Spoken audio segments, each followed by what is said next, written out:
ফেব্রুয়ারির প্রথমার্ধের মধ্যে নির্বাচন হবে। পৃথিবীর কোনো শক্তি নাই এই নির্বাচনকে ঠেকাতে পারে। আজকে স্টেট গেস্ট হাউস যমুনায় হাই লেভেল একটা মিটিং হয় আইন শৃঙ্খলা পরিস্থিতি রিভিউ করার জন্য। আইন শৃঙ্খলা পরিস্থিতি আপনি জানেন, গত কিছুদিন কিছু ইনসিডেন্ট হয়েছে, সেটার আলোকেই এই মিটিং। এই মিটিংয়ে 10 জন উপদেষ্টা ছিলেন, আমি তাদের নাম বলছি। স্বরাষ্ট্র উপদেষ্টা জাহাঙ্গীর আলম, পরিকল্পনা উপদেষ্টা ওয়াহিদুদ্দিন মাহমুদ, বিদ্যুৎ জ্বালানি ও খনিজ সম্পদ উপদেষ্টা মোহাম্মদ ফজলুল কবির খায়েম, আইন উপদেষ্টা ডক্টর আসিফ নজরুল, নৌ পরিবহন ও শ্রম ও কর্মসংস্থান মন্ত্রণালয় উপদেষ্টা brigadier general M Sakhawat Hossain, অর্থ উপদেষ্টা সালেউদ্দিন আহমেদ, শিল্প উপদেষ্টা আদিলুর রহমান খান, পরিবেশ উপদেষ্টা রিজওয়ানা হাসান, স্থানীয় সরকার, পল্লী উন্নয়ন ও সমবায় মন্ত্রণালয়ের উপদেষ্টা আসিফ মাহমুদ সজীব ভুইয়া এবং জাতীয় নিরাপত্তা উপদেষ্টা ডক্টর খলিলুর রহমান। এছাড়া ছিলেন special assistant on home affairs Khodabaksh Chowdhury, IGP Bahrul Alam, আমাদের 3 ঊর্ধ্বতন সামরিক এবং বেসামরিক অফিসিয়াল, প্রিন্সিপাল সেক্রেটারি সিরাজউদ্দিন সাথী ছিলেন। ওইটা বলছি। আর মিটিংয়ে সার্বিক পরিস্থিতি রিভিউ করা হয় এবং সবাই তাদের কথাগুলো বলেন। তো যেই ডিসিশনগুলো এসছে সেগুলোর উপর আমি আলোকপাত করছি। মিটিংয়ে নির্দেশ দেওয়া হয় যে স্থানীয় প্রশাসন আরও সক্রিয়ভাবে যাতে যেই ঘটনাগুলো ঘটছে সেগুলো যাতে পরিস্থিতি মোকাবেলা করে সে বিষয়ে আজকের বৈঠকে কঠোর নির্দেশনা দেওয়া হয়।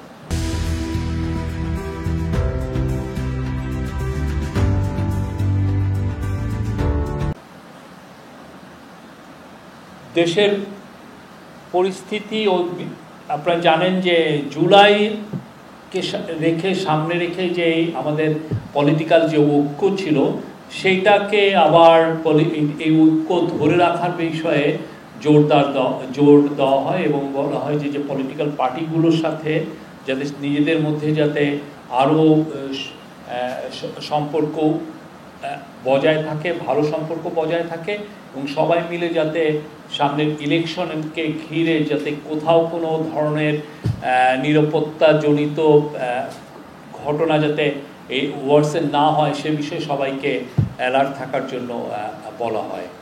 পলিটিক্যাল পার্টিগুলোর সাথে এই বিষয়ে আরও তাদের মধ্যে নিবিড় সম্পর্ক গড়ে তোলার ব্যাপারে ইমফেসাস দেওয়া হয়। প্রধান উপদেষ্টা বৈঠকে সিদ্ধান্ত হয়েছে ঝটিকা মিছিল সহ বেআইনি সমাবেশের বিষয়ে মনিটরিং জোরদার করতে হবে।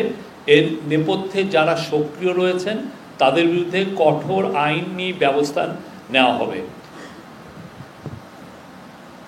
প্রধান উপদেষ্টা বলেছেন যে আসন্ন দুর্গাপূজায় অস্থিতিশীল পরিস্থিতি সৃষ্টি করতে নানা রকম ষড়যন্ত্রমূলক চেষ্টা হতে পারে। তিনি বলেন কোট আনকোট, গত বছর দুর্গাপূজা আইন শৃঙ্খলা পরিস্থিতি নিয়ে ভালো অভিজ্ঞতা ছিল, গত বছর অভিজ্ঞতার জন্য এবছরও কাজে লাগাতে পারি এবং উনি জোর দিয়েছেন যাতে এবার নিরাপত্তা সব ধরনের নিরাপত্তার জন্য খুব আগে থেকেই নেওয়া হয় যাতে কোনো রকমের কোনো বিশৃঙ্খল পরিস্থিতি সৃষ্টি না হয়। বৈঠকে সিদ্ধান্ত হয়েছে সাম্প্রদায়িক সম্প্রীতি বজায় রাখার জন্য দেশের সকল ধর্মভিত্তিক সংগঠনের সাথে বৈঠকের জন্য ধর্ম মন্ত্রণালয়কে নির্দেশ দেওয়া হয়েছে। ধর্ম অ্যাডভাইজার অতি শীঘ্রই বিভিন্ন গ্রুপের সাথে কথা বলবেন।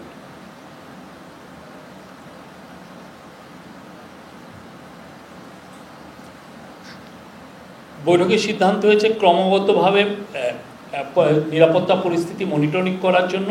এই জন্য নিরাপত্তা বাহিনীগুলোর মধ্যে কোঅর্ডিনেশন বাড়ানোর কথা বলা হয়েছে এবং যে কোনো পরিস্থিতি মোকাবেলার প্রশাসনের আগাম প্রস্তুতি রাখতে হবে। এর পাশাপাশি ডাকসু নির্বাচন যাতে শান্তিপূর্ণ ও উৎসবমুখর পরিবেশে হয় সেই জন্য বিশ্ববিদ্যালয়ের প্রশাসনকে সর্বাত্মক সহযোগিতা প্রদানের নির্দেশ দিয়েছেন প্রধান উপদেষ্টা। বৈঠকে আলোচনায় আসে যে পতিত পরাজিত ফ্যাসিবাদী শক্তি যখনই দেশ দেখছে যে দেশ নির্বাচনের দিকে এগিয়ে যাচ্ছে এবং এই জুলাইয়ের হত্যাযজ্ঞের সাথে জড়িতদের বিচার প্রক্রিয়া দ্রুত এগোচ্ছে, ততই তারা ডেসপারেট এবং বেপরোয়া হয়ে পড়ছে। এর ফলে তারা দেশের সার্বিক শান্তি শৃঙ্খলা বিনষ্ট করার জন্য, গণতান্ত্রিক অগ্রযাত্রাকে ব্যাহত করার জন্য সকল শক্তি নিয়ে মাঠে নামছে। এটা এখন আইন শৃঙ্খলা পরিস্থিতি নয়, এটা একটা জাতীয় নিরাপত্তা ইস্যু হয়ে দাঁড়িয়েছে। বৈঠকে বলা হয় যে দেশের সার্বিক নিরাপত্তার সাথে কাউকে ন্যূনতম ছাড় দেওয়া হবে না। সরকার মনে করে দেশের স্বার্থে জনগণের সাথে সকল পলিটিক্যাল পার্টির ঐক্যবদ্ধ থাকা প্রয়োজন। এই ছিল আজকের মিটিংয়ের মূল সারাংশ। সরকার আইন শৃঙ্খলা পরিস্থিতি যাতে উন্নতি হয় তার জন্য সর্বাত্মক কাজ করে যাচ্ছে। আপনাদের বুঝতে হবে যে এই অগাস্ট 5-এর পরে মোর দেন 1615টার মতো ঘটনা ঘটেছে, প্রোটেস্ট বা বিভিন্ন আপনি অন অ্যান এভারেজ প্রতিদিন 4টা করে ইনসিডেন্ট ঘটেছে বা প্রোটেস্ট ঘটেছে সব মিলিয়ে। তার মধ্যে 600টা ছিল এডুকেশন মিনিস্ট্রি সংক্রান্ত। এই প্রত্যেকটা জিনিস, এই যে একটা আপনি বিপ্লবোত্তর যে ঘটনার একটা বিপ্লবের পরে মানুষের মধ্যে যে এক্সপেকটেশনটা তৈরি হয়েছে, সেখান থেকে দেখা যাচ্ছে যে সবাই প্রোটেস্ট করছেন, সবাই তাদের দাবি দাওয়া নিয়ে রাস্তায় আসছেন, সবাই তাদের কারো না কারো প্রত্যেকটা গ্রুপে। কারণ 15টা বছর অনেকে যেহেতু আগের গভর্নমেন্ট রিপ্রেসিভ ছিল এবং আগের গভর্নমেন্ট ব্রুটালি এই সমস্ত জিনিস ক্র্যাকডাউন, এই সমস্ত প্রোটেস্টকে ক্র্যাকডাউন করেছে, এখন সবাই প্রোটেস্ট করছেন, সবাই তাদের দাবি দাওয়াগুলো এই গভর্নমেন্টের সময় আনছে। তা এই গভর্নমেন্ট যথেষ্ট এবং আইন শৃঙ্খলা বাহিনী যথেষ্ট ধৈর্যের সাথে এই বিষয়গুলোকে মোকাবেলা করছে। আমরা চেষ্টা করছি এবং আজকের মিটিংয়েও বলা হয়েছে যে নির্বাচন যে করেই হোক ফেব্রুয়ারির প্রথমার্ধের মধ্যে নির্বাচন হবেই। পৃথিবীর কোনো শক্তি নাই এই নির্বাচনকে ঠেকাতে পারে।